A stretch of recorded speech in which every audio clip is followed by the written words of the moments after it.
क्या आपका डॉग अचानक सुस्त रहने लगा है या उसका बिहेवियर चेंज हो रहा है? क्या आपको लगता है कि घर का बचा हुआ मसालेदार खाना डॉग को देने से उसे खुशी मिलती है? क्या आप भी यही समझते हैं कि सिर्फ छत पर या घर के सहन में डॉग को घुमाना काफी है? और सबसे अहम सवाल, क्या आपका डॉग आपके बुलाने पर दुम हिलाकर आता है या डर कर सहम जाता है? अगर इनमें से किसी सवाल का जवाब हाँ है, तो आप अनजाने में अपने डॉग की सेहत और खुशी बर्बाद कर रहे हैं। आज की वीडियो में हम बात करेंगे उन 3 बड़ी गलतियों के बारे में जो हर नया और पुराना डॉग ओनर करता है और कैसे ये गलतियां आपके मासूम जानवर की जिंदगी कम कर सकती हैं। शुरू करते हैं सबसे पहली और सबसे खतरनाक गलती से।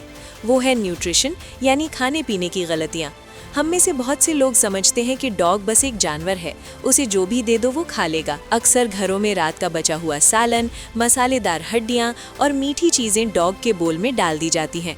हम सोचते हैं कि हम उसे प्यार से खिला रहे हैं, लेकिन हकीकत में हम उसे धीमा जहर दे रहे हैं। डॉग्स का डाइजेस्टिव सिस्टम इंसानों जैसा नहीं होता। इंसानी खाने में मौजूद प्याज, लहसुन और तेज मसाले उनके लिवर और किडनीज को डैमेज करते हैं। आपने अक्सर देखा होगा कि कुछ डॉग्स की स्किन खराब हो जाती है, बाल गिरने लगते हैं या वो वक्त से पहले बूढ़े लगने लगते हैं। इसकी सबसे बड़ी वजह वो प्यार वाला घर का खाना है जो उनकी बॉडी बर्दाश्त नहीं कर सकती, खास तौर पर चॉकलेट या मीठा जो उनके लिए फेटल हो सकता है। इसलिए अपने डॉग को सस्ती ट्रीट समझकर जहर मत दें, बल्कि उसकी डाइट को बैलेंस्ड रखें। अब आते हैं दूसरी बड़ी गलती पर। ये गलती है एक्सरसाइज और मेंटल स्टिमुलेशन की कमी। बहुत से ओनर्स के पास डॉग्स तो हैं, लेकिन वक्त नहीं है। वो सोचते हैं कि अगर डॉग को घर की छत पर 10 मिनट छोड़ दिया तो वॉक हो गई, या अगर घर का गेट खुला है और डॉग गली में भाग रहा है तो ये काफ़ी है। ये बिल्कुल गलत सोच है।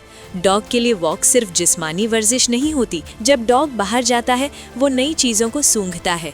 स्निफिंग यानी सूंघना डॉग के लिए वही है जो हमारे लिए अखबार पढ़ना या न्यूज़ देखना है। जब आप उसे सिर्फ छत पर रखते हैं तो वहाँ कोई नई खुशबू नहीं होती, वो बोर हो जाता है। और एक बोर्ड डॉग हमेशा डिस्ट्रक्टिव हो जाता है। वो घर का फर्नीचर चबाएगा, बिला वजह भौंकेगा या अग्रेसिव हो जाएगा। अगर आप चाहते हैं कि आपका डॉग शांत और तमीज़दार रहे तो उसे रोजाना कम से कम 30 मिनट की डिसिप्लिन्ड वॉक पर लेकर जाएं। सिर्फ उसे भगाए नहीं, उसे दुनिया को एक्सप्लोर करने दें।